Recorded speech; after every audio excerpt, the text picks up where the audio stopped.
Okay, so today we're going to be installing the StopTech rear big brake kit on E36 BMW. This specific car is a 1995 M3, and you know, I already took the tire off just to make it easier to see in here exactly what you're going to be doing.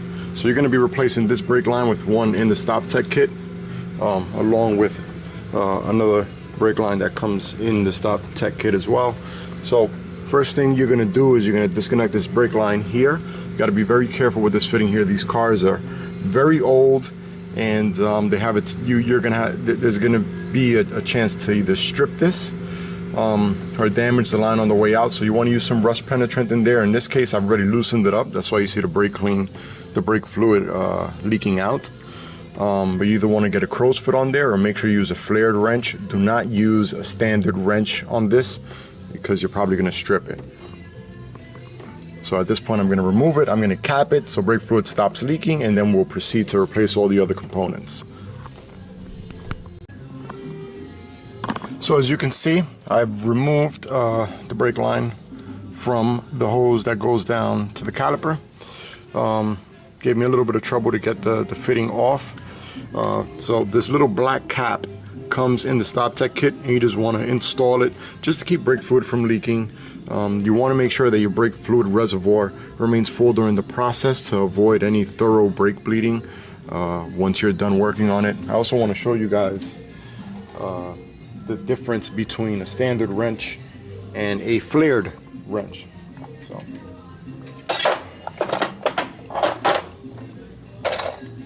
So as you can see, this is a standard 11mm wrench that you'd be using to remove things off.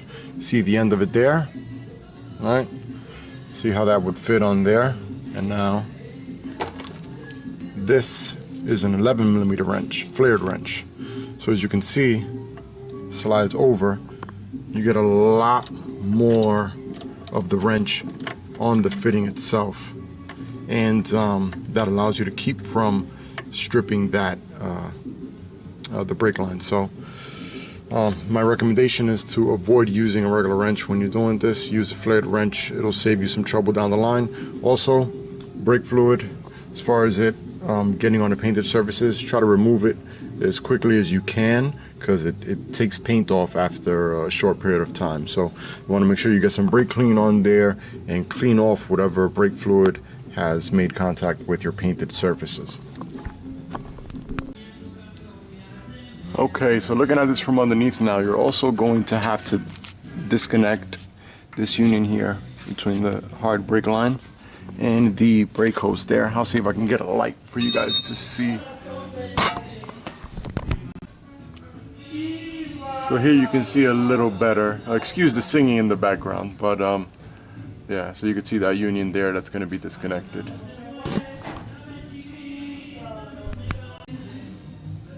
Another item that may be of use to you guys is a 11mm crow's foot. So as you can see here, you slide it over, right? Slide it over the brake line. Insert your ratchet, and it gives you more leverage. You know, so in this case, obviously I've already broken that one loose. But using a crow's foot helped me out quite a bit, actually. So just to see you guys, it fits just like a flared wrench, but the ability to insert a ratchet here really does help you and allow you to get a lot more leverage. And then of course you want to hold the other side of the wrench there with about a 14mm wrench there. Okay, so at this point in time, I've already loosened the brake line there. At that point you can remove the hose on its own if you loosen it from the caliper, or the easiest thing to do is, you're installing a brake kit anyway, you might as well just remove the entire caliper with the hose attached to it, like so. That seems to work well. Then once we get that out, we can focus on removing this bracket. And then the repair instructions for this kit say they recommend you remove the entire heat shield So I don't know yet if I'm going to trim the entire backing plate here to the dimension they recommend, or if I'm just going to cut it enough to fit the larger brake caliper that fits in this area here. I mean, removing the backing plate exposes more heat to some of the components back here in this area, especially if you're going to be doing some track driving and things like that. To some of these bushings and so this ball joint here has a boot on it that, you know, I'm not all that confident in that withstanding some of the heat that the rotor would be giving off. So I may just trim it enough to fit the larger caliper and disc, and then just leave it at that. Just another note on here, there's a 6mm hex, right, that holds the rotor in place there. If you're having any issues removing the rotor, you may just want to make sure that your parking brake is not engaged, because if your parking brake is engaged, the parking brake shoes will be putting pressure on the rotor and it will not allow you to remove it. So that is something that you want to pay some mind to, and just make sure that your parking brake is disengaged when you go to remove this. Once you have that 6mm out and the caliper that holds the bracket that holds the brake caliper on, which is held on by two 15mm head bolts. Usually you can just slide this off quite easily, and there you go. We have everything removed at this point. So the StopTech kit is going to come with two brackets like this. They're both identical.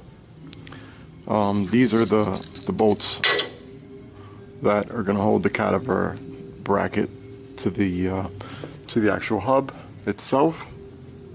Right here, the StopTech kit does come with some Loctite. Use it on each of those bolts. The other thing you want to pay mind to once you have your rotor off is you want to check your parking brake shoe thickness. These are still pretty good. They've got some life left. But if yours are rather worn, you may want to replace them while you're in here. So as you can see, caliper mounting bracket does not fit. So we're going to have to do some trimming to get this thing to fit. A couple of different tools that you could use to do that. You could use a die grinder with a cutting wheel on it, or a set of tin snips, as this metal is rather thin. So let's see what we have available. Okay, so at this point we got the caliper mounted. I got no pads installed yet. It's all tightened up. So now, as you can see, I don't have any of the lines installed. That's going to be the next thing I do. I'm going to remove this line here and replace it with the StopTech line, and then install the line that's missing that goes down through here with the StopTech line as well, and then we should be good to go.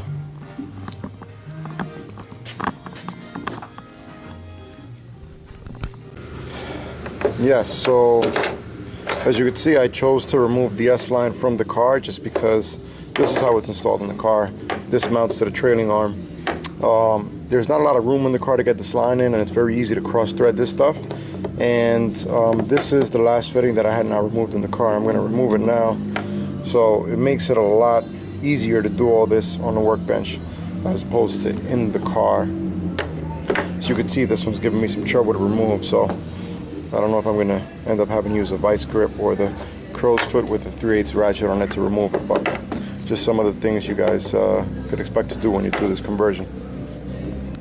Okay, so this is the S hard line here with the stainless lines on it already, so it's ready to be installed in the car. I've left this one loose. All right, so this side you leave it loose until you have it fixed to the caliper here, right? Because the banjo is only going to go on either, you know, say at 0 or 180 degrees.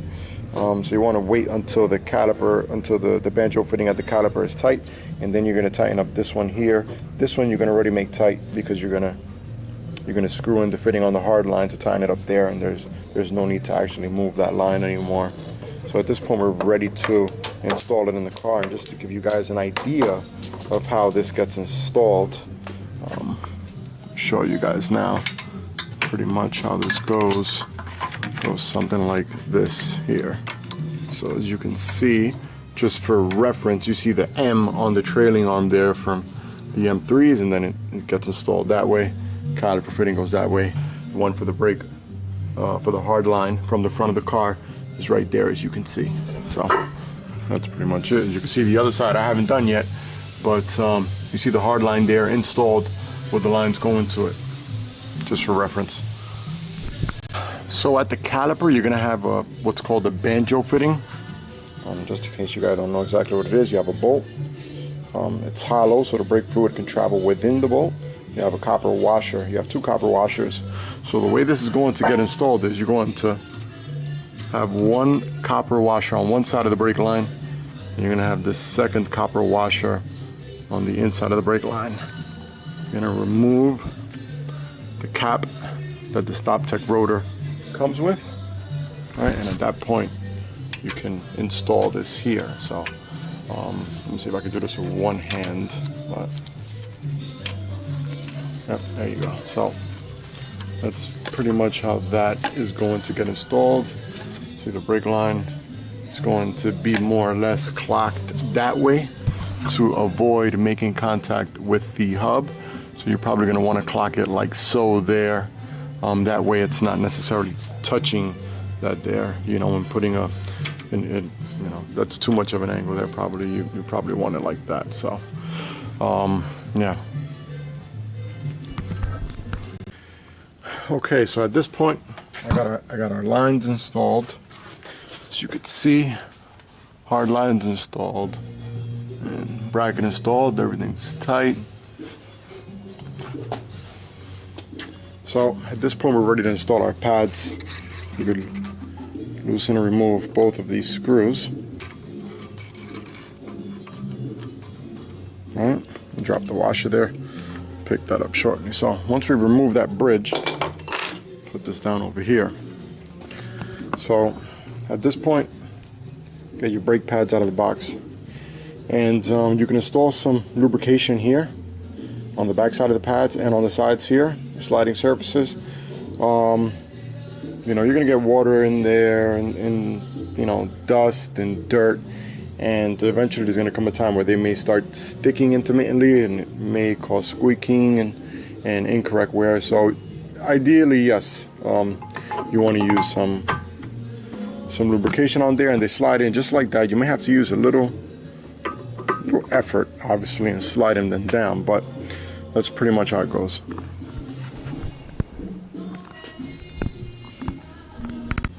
All right, so at this point they're installed completely. We're ready to put our, this side does not have the brake pad wear sensor, being the left rear. So you know, don't be afraid to, the pads will only go down certain length. If you can see there, there's a metal stop there to keep you from to keep the brake pad from sliding through. See, so you can just push it down as far as it'll go down, and then you'll be good to go. Put the bridge on, put the two screws on, and then we'll start bleeding. Okay, so at this point I fastened the screws for the bridge already. There's an arrow to show you the orientation of the bracket. That arrow is always pointing at forward direction. So, you know, rotor's installed properly. Of course, you want to make sure that before you purchase this big brake kit, you want to make sure that your wheels fit. StopTech has a template on their website.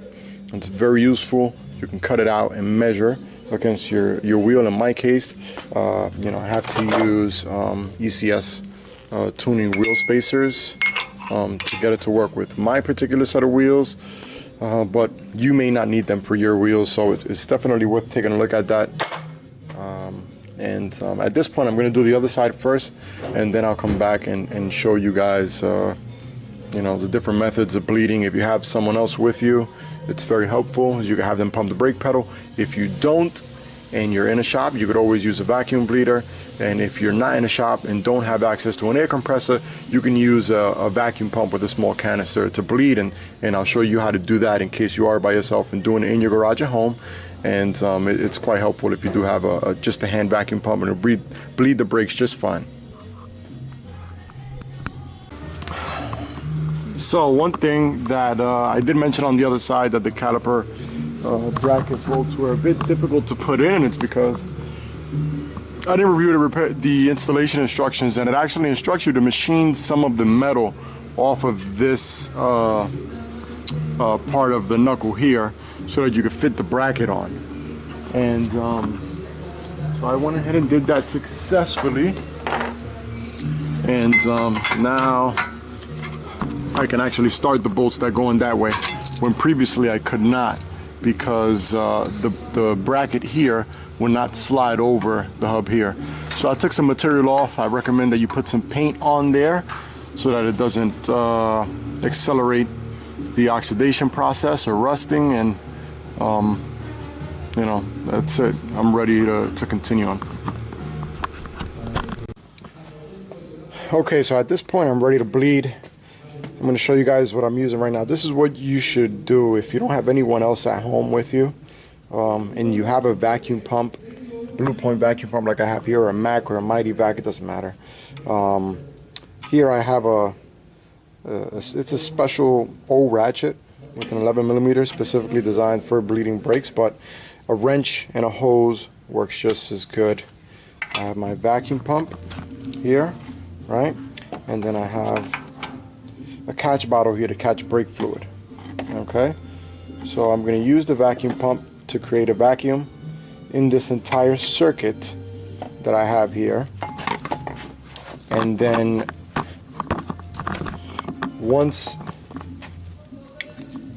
I have about, I would say, somewhere around 20 inches of vacuum here on the gauge, I'll open the bleeder, and I'm going to close the bleeder before I lose all of my vacuum, because I don't want the pressure to equalize between what's outside of the caliper and what's inside of the caliper, because that may allow air back in. So I want to make sure that before this gauge goes back into zero, as you can see, I'm going to pump it up here. I gotta leak some.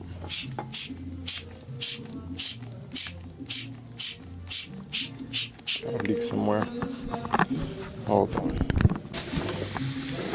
Okay, so because my manual vacuum bleeder was leaking, I'm just going to use this Snap-on pneumatic vacuum bleeder that I have. This is just an O ratchet. You know, it's got a hole in the middle to allow you to sneak a vacuum hose down onto the brake bleeder nipple. So that's what I'm going to be using to bleed right now. I'm actually using Castrol SRF fluid, which is what I recommend for anyone who's going to be doing a couple track days. I usually flush it in between track days, which is the best thing to do, but that fluid works great. So